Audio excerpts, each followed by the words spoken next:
김현정 언론 특보는 노조 활동을 하신 경력을 갖고 계시잖아요. 그러니까 정치권에 들어오시기 전에.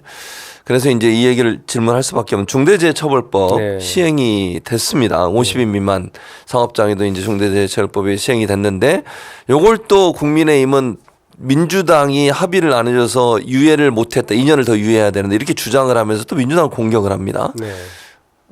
참 그렇습니다. 어떻게 생각하세요? 네. 그러니까 참 정부 여당의 그 무책임에 대해서 비판을 하지 않을 수 없는 것이요. 2년 전에 법이 시행이 됐어요. 그렇죠. 그래 50인 미만만 2년 유예시킨 거예요. 거죠. 2년 유예를 왜 시킨 겁니까? 준비하라고. 그렇죠. 정부 여당에서 중소기업이라든지 소상공인 관련된 그런 준비들을 하라고 준비 기간을 준 거잖아요. 그렇죠. 그 안에 이제 우리 민주당이 주장했던 것이 산업안정청을 설립해라. 맞아. 그러니까 산재를 처벌하는 게 목적이 아니에요. 산재 발생했을 때 중대재해처벌법이 그걸 미연에 사전에 예방하고 방지하자라는 데 취지가 있는 법이거든요. 그렇죠. 그렇다면 빨리 산업안전청 설립해가지고 그런 예방과 안전과 관련된 것들도 준비도 좀 하고 예산 지원들 같은 것도 했어야 되는데 그렇죠. 아무것도 안 하고 있다가 이제 2년 지나니까 갑자기 뭐 중소기업들의 애로 때문에 이거를 또 유예해야 된다라고 이렇게 또 주장을 했잖아요. 근데 그거에 대해서도 더불어민주당에서 그러면 2년 유예 좋다. 그 2년 유예를 우리가 받을 테니 그럼 세 가지를 너네가 약속해라. 그렇죠. 그렇게 대안까지 제시했었잖아요. 그 세 가지가 뭐냐면 이제 그 2년 동안 아무것도 안 한 거에 대해서 솔직하게 인정하고 사과해라. 그리고 그 2년 유예했을 때 그러면 그동안 안 했던 재정 지원 그 포함해서 어떤 것을 준비할 것인지를 밝혀라. 그리고 또 이렇게 2년 뒤에는 또 다시 유예해달라는 그런 건 없다. 이 세 가지를 요구 조건을 해서 우리가 제안을 했거든요. 아무런 것도 대답도 없고 그냥 무조건 유예해달라고만 주장하면서 국민들을 호도하고 있는 것이죠. 그런데 이제 우리 이분들이 늘 그래요. 중소기업들이 어려운데 이걸 적용하면 뭐 빵 가게 사장님하고 카페, 뭐 식당 가게 제과점 이런 사장님들도 다 처벌받고 구속되면 어떡하느냐라는 그렇게 뭐랄까 이렇게 공포 마케팅을 이렇게 하는데 그 전부 다 사실이 아니거든요. 그렇게 중소기업들하고 소상공인을 이해한 거면 왜 그 정부에서 그 사람들에 대해서 충분하게 통 크게 그 재정 지원 같은 거 할 수 있음에도 불구하고 안 하잖아요. 오히려 민생 예산 다 깎아버리고 오히려 긴축 재정하면서 그런 것들은 전부 다 지원도 하나도 안 하면서 왜 갑자기 중대재해처벌법 때문에 그 사람들이 피해를 볼 수 있다라는 식의 논리를 피는 건지 정말 이거는 무책임한 거죠. 그러니까요. 그래서 저는 이것도 좀 아까 말씀하신 대로요. 마치 그냥 그 자영업자들이 다 망하는 것처럼 막 해놨더라고요. 근데 실제적으로 사망사고가 발생하거나 이게 중대재해처벌법의 처벌 대상이 되는 퍼센테이지가 지난인가요? 재작년인가요? 1년 동안 통계되는 거 보니까 전체 1%도 안 돼요. 이런 제과점 식당은. 나머지 대부분은 다 제조업, 건축, 건설업이에요. 맞아요. 이런 데서 주로 사고가 터지거든요. 맞습니다. 그리고 이제 지난 2년 동안에 그 중대재해처벌법이 시행된 이후에 그 산재 관련된 것들이 상당히 줄었어요. 데이터로도 정부 데이터로도 데이터로도 확인이 되고 있고 그리고 중대재해처벌법에 대해서 뭐 이렇게 구속되거나 처벌된 사례도 한 건밖에 없어요. 한 명 처벌받았어요. 한 건밖에 없어요. 그리고 중대재해처벌법은요. 그 노동자가 사망에 이르거나 6개월 이상 중상을 입었을 경우만 적용이 되는 거예요. 되죠. 그리고 이제 아까도 얘기했지만 미국이나 영국 등 해서 이렇게 이제 중대재해처벌법이 있는 이제 법명은 틀리지만 이런 관련된 법이 있는 나라에서는 전부 다 예외 없이 산업안전보건청, 산업안전청 같은 게 있습니다. 근데 우리나라는 그걸 안 했죠. 2년 동안도 안 만들었어요. 지금도 안 만들고 있고 아직도 정확히 대답을 하지 않고 있잖아요. 그러면서 그러면서 뭐 이렇게 자꾸 이렇게 그 사실도 아닌 걸 가지고 과거에 했던 것들 짜집기 했고 이렇게 뭐 하겠다 뭐 이런 식으로 해서 국민들을 기망하고 있는 걸 보면 대단히 아쉽다. 그러니까 우리 더불어민주당이 이제 이런 것들을 명확하게 국민들에게 설명할 필요는 있어 보여요. 우리 더불어민주당이 그동안 사실 그 중산층과 서민 노동자를 위한 정당 아닙니까? 강령 이렇게 되어 있잖아요. 맞아요. 그러니까 중소기업과 소상공인을 위한 정책들과 입장들은 일관되게 민주당이 갖고 있었던 거고 그 주장을 해왔잖아요. 그런 민주당한테 중소기업한테 해를 끼치는 것이니까 유예를 더 해야 된다라는 식의 논리를 피는 정부 여당의 논리에 우리가 당당하게 그 국민들한테 밝혀야 되는 거죠. 맞아요. 그러니까 중소기업도 당연히 그 저 국민들이기 때문에 중소기업의 소상공인들도 보호해야 되고 그 보호의 방법은 정부 여당에서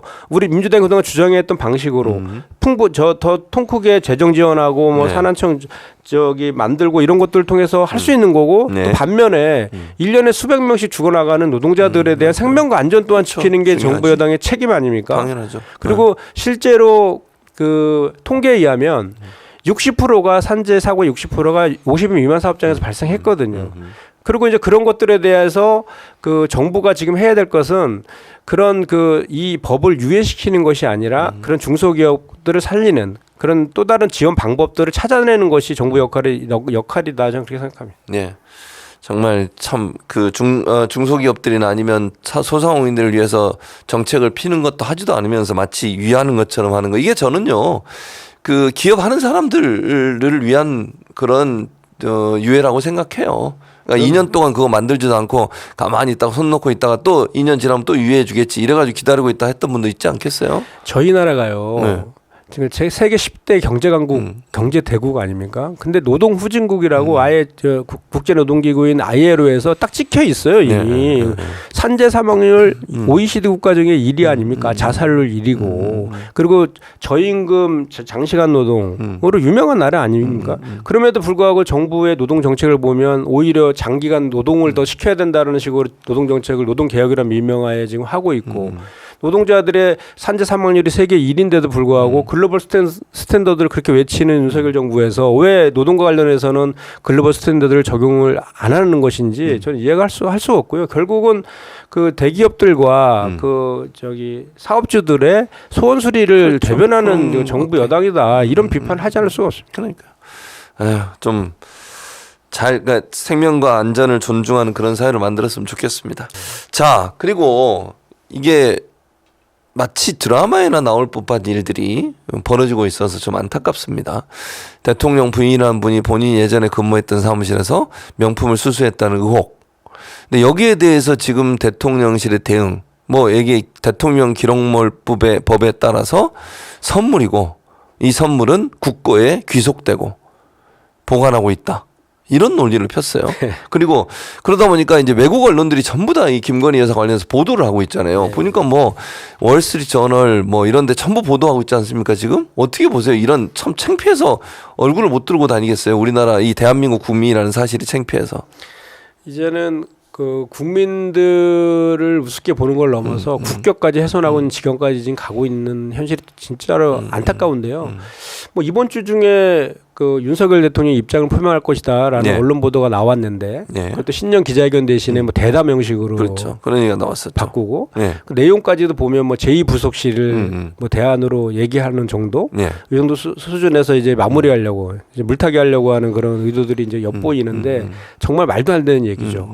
사실 그 제2부속실은 지난번에 그 쌍특검 김건희 특검법 나올 때 그때 저 대통령실에서 발표한 거 아닙니까? 그것도 조건 달았잖아요. 국민이 원하면. 그렇죠. 아니 그 제2부속실을 설치하는데 그 국민들과 뒷거리 하듯이 무슨 거래를 하는 그런 정부 내 처음 봤습니다. 아니 그냥 설치하면 되는 거지. 국민이 원한다면. 그래서 설치 안 했잖아요. 설치 안 하고 뭉개고 있다가 이제 그 명품백 그것도 다시 논란이 크게 되고 그것도 오히려 여당에서 한동훈 비대위원장 발로해서 그 논란이 크게 되니까 그걸 이제 수습하기 위해서 별 쇼를 다 하다가 갑자기 이제 제2부속실을 다시 설치하는 걸 대안으로 얘기하는데 이건 어불성설이죠. 그러니까 국민들이 지금 원하는 것은 윤석열 대통령의 사과뿐만 아니라 본인의 사과도 필요한 것이고요. 수사돼야지. 사과도 끝날 게 아니죠. 수사해야죠. 당연하죠. 수사하고 수사의 결과에 따라 처벌되는 이거를 국민들이 원하는 것이지. 제2부속실은 옛날부터 야당이 그렇게 설치하려고 할 때는 등척도 안 하다가 이거는 눈으로 기록하는 거죠. 그래서 그 월스트리트 저널이라든지 영국 로이터 통신에서 아주 그냥 이게 회자가 되고 있더라고요. 그러니까요. 이제 정말 이게 외신들까지 우려를 포병하는 이런 국격 훼손 지경까지 와 있으니까 정말 안타깝다. 그러니까요. 참 대한민국의 국격을 그렇게 문재인 정부 때 띄워놨는데 올려놨는데 그걸 다시 다 추락을 시키고 있어요 지금. 국정기조가 김건희 여사 방탄에 있다 이런 얘기까지 나오는 이런 지경입니다 지금. 그래서 요즘 김건희 방탄당 이런 표현까지도 나오잖아요. 사실은 참 답답하다는 생각이 듭니다. 그리고 또 하나는 우리가 이 김건희 명품백 때문에 지금 다 묻혀 있는데 다시 상특검 있잖아요. 쌍특검. 네, 쌍특검도 있죠. 주가 조작과 관련된 김건희 주가 조작 그리고 50억 그 쌍특검 클럽 그 특검을 관련해서도 지금 제2요구를 해서 그거를 제2요구에서 그걸 쌍특검을 철회시켜야 된다. 쌍특검 거부권을 철회시켜야 된다는 여론이 65%가 넘어요, 국민들이. 그러니까 국민들의 그 민심을 따르겠다고 했는데 이거에 대해서 분명히 저는 윤석열 대통령이 따라야 된다. 본인이 약속한 대로. 국민은 늘 옳다라고 했잖아요. 그렇게 얘기했었죠. 윤석열 대통령도 이거에 대해서 다시 전향적으로 생각을 해야 된다는 거 보고 또 하나는 더 문제는 한동훈 위원장이에요. 한동훈 위원장. 한동훈 위원장이 갑자기 뭐 폴더 인사하면서 스탠스를 다시 또 싹 바꿨는데 뭐 마치 그 명품백과 관련해서는 국민의 그 눈높이에서 봐야 된다 이런 식으로 얘기해갖고 본인의 주가는 잔뜩 띄워놨는데 그 다음부터는 얘기가 없어요. 어떻게 하라고 얘기를 해야 될 거 아니에요. 김건희 명품백에 대해서 얘기를 안 하고 있잖아요. 이렇게 여기서 그냥 무마하고 대충 본인의 몸값만 올려놓고 위아무야 넘어가려고 하는 것인지 근데 그렇게 해서는 안 되죠. 책임 있는 여당의 비대위원장으로서. 그러니까 지금 말씀하신 것처럼 지금 저 90도 폴더 인사도 나왔습니다만 뭔가 뭐 봉합이라는 표현을 쓰면서 저 시장도 문제가 됐죠. 그 당시 서천시장의 그 피해 상인들을 들러리 세워놓고 맞아요. 본인들의 쇼를 했다 이런 논란도 있었는데 어쨌든 그러면 한동훈 비대위원장과 윤석열 대통령의 갈등이 저는 봉합됐다고 보지 않은데 아직도 내관은 살아있다고 보는데 이 내관이 다시 터질 가능성하고 그렇게 되면 일부에서 한동훈 비대위원장이 중간에 사퇴할 수도 있다. 이런 얘기를 하는 사람도 있던데 네. 김현정 특보는 어떻게 보세요? 저도 지난 방송에서 그렇게 예상을 좀 했었는데 네. 제가 볼 때 이제 1라운드 이제 끝난 거고 1라운드는 뭐 한동훈이 이게 이겼다 뭐 이렇게 언론에서도 좀 평가를 하던데 2라운드가 이제 김경률 사퇴. 네. 그래서 대통령실에서는 김경률 사퇴를 시켜라. 이렇게 해서 그 정도 선에서 이렇게 또 약간 좀 하려고 하는데 한동훈이 그걸 거부했어요. 네. 사퇴는 없을 것이다. 그래서 나머지 이제 3라운드는 뭐냐라고 네. 했을 때 이제 공천이다. 공천이다. 예, 공천에서 분명하게 또 부딪힐 것이다. 그래서 표면적으로 대통령실에서 김경률, 원희룡 등을 뭐 마포나 뭐 저쪽 그 계양에 그 전략 공천하는 듯한 표현을 한 거와 액션 그것 때문에 한동훈 사천에 대해 우려를 표명하는 그런 식으로 얘기했는데 그 우려뿐만 아니라 내심으로도 즉 한동훈이가 자기 사람을 많이 심으려고 한다라는 얘기들이 있잖아요. 네. 그거를 대단히 경계하고 있는 것 같아요. 지금 그 대통령실에서는. 네. 근데 실제로 그 공천하는 과정에서 당연히 이제 공천 보니까 그 국민의힘에서 발표한 거 보니까 거의 전략 공천 지역이 절반이더라고요. 근데 뭐 50개 정도 할 것이다라고 얘기는 했는데 그 50개가 어디냐? 그러면 지금 정말로 그쪽에서 얘기했던 것처럼 뭐 3번 이상 패한 곳이냐? 네. 이런 곳에다가 그 대통령실에서 대기하고 있는 그런 사람들을 할 것이냐? 그러진 않을 거 아니에요.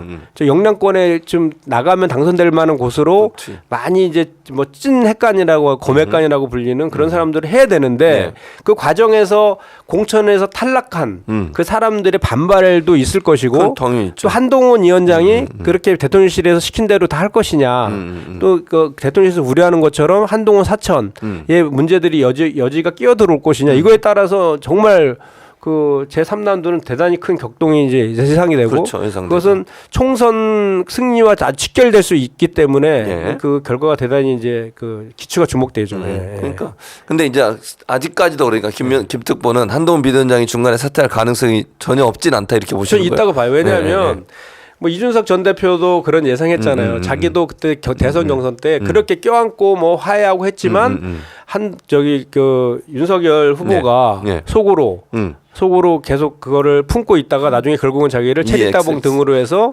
내쳤다. 그래서 한동훈 위원장도 결코 그냥 두지 않을 것이다. 윤석열 대통령이. 왜냐하면 아직 임기가 3년 이상 남아 있는 데다가 본인의 영린을 지금 건드렸단 말이죠. 그래서 그거에 대해서 지금 뭐 김건희 여사가 두문붙을 보이지 않는다고 하는데 거의 뭐 지금 굶고 있다라는 얘기까지 나오고 있잖아요. 그만큼 그 믿고 신뢰했던 한동훈에 대한 배신감이 지금 그게 달하고 있는 그런 상황이어서 저는 어떤 명분을 가지고더라도 한동훈은 내칠 것이다. 그래서 예를 들어서 총선 전에 저는 그 바뀔 것이다라는 예상인데 하다못해 총선이 끝난다 하더라도 총선 끝나면 이제 비대위원장 임기 끝나잖아요. 그렇죠. 그때도 뭐 그때 총선이 끝난 이후까지 내치지 못한다 하더라도 그 위에도 한동훈 위원장에 대해서 그냥 두지 않을 것 같다 생각됩니다. 알겠습니다.